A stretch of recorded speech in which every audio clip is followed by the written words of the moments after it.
അതായത് ഗോഡ്സെയുടെ പിന്തുടർച്ചക്കാരാണ്. അവര് മാധ്യമങ്ങളിൽ ഇരുന്ന് ഭയപ്പെടുത്തുകയാണ്. ആരോടും മുന്നിൽ കീഴടങ്ങാത്ത, വർഗീയതയ്ക്കെതിരായി, ഫാസിസത്തിനെതിരായി യുദ്ധം പ്രഖ്യാപിച്ചിരിക്കുന്ന നേതാവാണ് രാഹുൽ ഗാന്ധി. രാഹുൽ ഗാന്ധിയുടെ ദേഹത്തൊരു മണ്ണുവാരിയിടാൻ ഇന്ത്യയിലെ ജനാധിപത്യ വിശ്വാസികൾ സമ്മതിക്കില്ല. ഇവരുടെയൊക്കെ ആഗ്രഹമാണ് രാഹുൽ ഗാന്ധി അവസാനിപ്പിക്കണമെന്ന്. ഒരുപാട് പ്രതിസന്ധികളെ നേരിട്ട് വളർന്നു വന്ന ഒരാളാണ് രാഹുൽ ഗാന്ധി.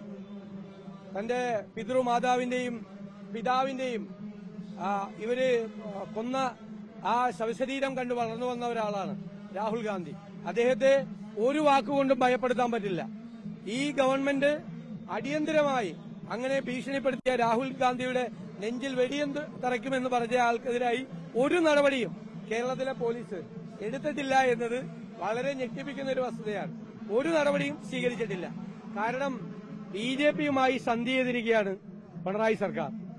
ഞങ്ങളെ അനുനയിപ്പിക്കാൻ ശ്രമം നടത്തിയെന്ന് നിങ്ങളോട് ആരാ പറഞ്ഞത്? നിങ്ങൾ തന്നെ എഴുതുന്നതാണ് അനുനയിപ്പിക്കാൻ ശ്രമം നടത്തിയെന്ന്. ഞങ്ങൾ വളരെ ക്ലിയർ ആയിട്ട് പറഞ്ഞു, ഞങ്ങളുടേത് പൊളിറ്റിക്കൽ ഡിസിഷനാണ്, രാഷ്ട്രീയ തീരുമാനമാണ്. ഇവരുടെ കപട ഭക്തി കാണിക്കുന്ന ഈ അയ്യപ്പ സംഘവുമായിട്ട് ഞങ്ങൾ ഒരു കാരണവശാലും സഹകരിക്കില്ല. ഒരു കാരണവശാലും സഹകരിക്കില്ല. അത് ഞങ്ങളുടെ രാഷ്ട്രീയ തീരുമാനമാണ്. ആ തീരുമാനത്തിൽ ഒരു മാറ്റമില്ല. ഒരു തീരുമാനം മാത്രമല്ല, കേരളത്തിലെ UDF എടുത്തിരിക്കുന്നത് ഉറച്ച മതേതര നിലപാടാണ്. ഞങ്ങൾ ന്യൂനപക്ഷ വർഗീയതയ്ക്കും ഭൂരിപക്ഷ വർഗീയതയ്ക്കും എതിരാണ്.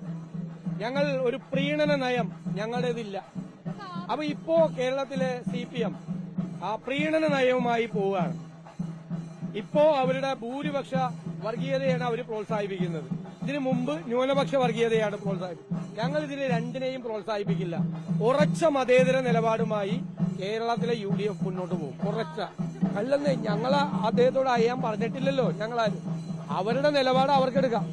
അതൊരു സമുദായ സംഘടനയാണ്. അവർക്ക് അതിനുള്ള പൂർണ്ണ സ്വാതന്ത്ര്യമുണ്ട്.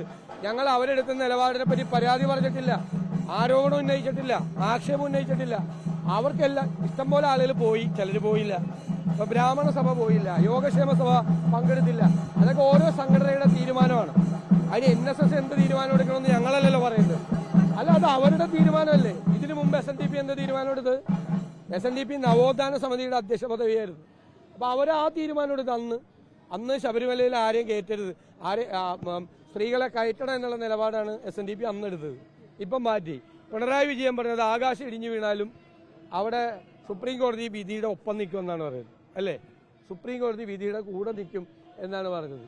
ഒരു തരത്തിലും നവോത്ഥാന ചിന്തയ്ക്ക് മാറ്റമില്ലെന്ന് പറഞ്ഞു. ഇപ്പൊ എങ്ങോട്ടാ മാറി? ഞങ്ങളല്ലല്ലോ മാറിയത്. ഞങ്ങൾ അന്നെടുത്ത നിലപാടും ഇന്നെടുത്ത നിലപാടും അയ്യപ്പ ഭക്തരുടെ കൂടെ, വിശ്വാസികളുടെ കൂടെ ഉള്ള നിലപാടാണ് എടുത്തത്. ഞങ്ങളുടേത് ഇപ്പൊ ഞങ്ങളെടുത്ത തീരുമാനം രാഷ്ട്രീയ തീരുമാനമാണ്.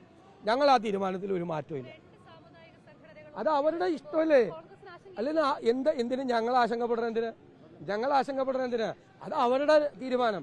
അവർക്ക് ഇഷ്ടമുള്ള തീരുമാനം ഒരു വിഷയത്തിൽ അവർക്കത് എടുക്കാം. അതിൽ എന്ത് തെറ്റുള്ളത്? അവരെടുത്തോട്ടെ. അത് ഞങ്ങളെ ബാധിക്കുന്ന എങ്ങനെ? ഞങ്ങളുടെ രാഷ്ട്രീയ തീരുമാനത്തിൽ ഒരു ശക്തിക്കും സ്വാധീനം ചെലുത്താനും പറ്റില്ല, ഒരു ശക്തിക്കും മാറ്റാനും പറ്റില്ല. ഞങ്ങളുടെ രാഷ്ട്രീയ തീരുമാനമാണ്. ഞങ്ങൾക്കൊരു അഭിപ്രായമുണ്ട്. അങ്ങനെ ഒരു അഭിപ്രായം CPMനില്ല. കേരളത്തിലെ CPM എന്ന് പറയുന്ന ഇപ്പോൾ തീവ്ര വലതുപക്ഷ പാർട്ടിയായിട്ട് മാറിയിരിക്കുകയാണ്. എല്ലാ ജാതിക്കാരുടെയും മതത്തിന്റെയും എല്ലാവരുടെയും പുറകെ നടക്കുന്ന ഒരു പാർട്ടിയായി കേരളത്തിലെ CPM അധപ്പതിച്ചിരിക്കുകയാണ്. ഞങ്ങൾ എന്തിനാണ് അതിനെ പുറകെ പോകുന്നത്? ഞങ്ങൾ പോവില്ല. ഞങ്ങൾക്ക് നിലപാടാ. ഞാൻ പറഞ്ഞല്ലോ, നിങ്ങൾക്ക് വളരെ വ്യക്തമല്ലേ, വളരെ വ്യക്തമാണല്ലോ. അമൃതാനന്ദമയുടെ അടുത്തൊന്നും പോയില്ലെന്ന് ഞങ്ങൾക്ക് പരാതിയില്ല. പക്ഷേ ഈ കപടഭക്തിയുമായി അയ്യപ്പ സംഗമം നടത്തിയപ്പോൾ അതിന്റെ കൂടെ ഞങ്ങളില്ല. അത് ഏത് നിലയിൽ പൊളിഞ്ഞും പോയി, ഏത് നിലയിൽ പൊട്ടിയും പോയി ആ പരിപാടി. പിന്നെ ആകെ പിണറായി വിജയന് സന്തോഷമായത് യോഗി ആദിത്യനാഥിന്റെ സന്ദേശം വായിച്ച് മന്ത്രിമാരെല്ലാം പുളകിതരായി. അതാണ് സംഭവിച്ചത്. അപ്പോൾ യോഗി ആദിത്യനാഥും പിണറായി വിജയനും നല്ല കൂട്ടുകാരായി മാറി. അതല്ലേ അതിന്റെ പരിണത ഫലം. പിന്നെ വിദ്വേഷം പ്രസംഗിക്കുന്ന ആളുകൾ, മറ്റു മതങ്ങളെക്കുറിച്ച് വിദ്വേഷം പറയുന്ന ആളുകൾ, അവരെല്ലാം എഴുന്നള്ളിച്ചു കൊണ്ടുവന്ന് സ്വയം പരിഹാസനായി. ആ കൂടെ ഞങ്ങൾ ഉണ്ടായില്ല എന്നുള്ളത് ഞങ്ങൾക്ക് വലിയ ആശ്വാസമാണ്. ഞങ്ങളെങ്ങാനും അവിടെ പോയി ഇരുന്നിരുന്നെങ്കിലോ ഞങ്ങളും അതുപോലെ പരിഹാസ കഥാപാത്രങ്ങളായേനെ. ഈ യോഗി ആദിത്യനാഥിന്റെ ഈ സന്ദേശം വായിക്കുമ്പോൾ ഞാനെങ്ങനെ സ്റ്റേജിലുണ്ടായിരുന്നെങ്കിലോ ഭയങ്കര സന്തോഷമായി ഞങ്ങൾക്ക് പോവാൻ. ഇതൊക്കെ അവസാനിപ്പിച്ച ചോദ്യമല്ലേ.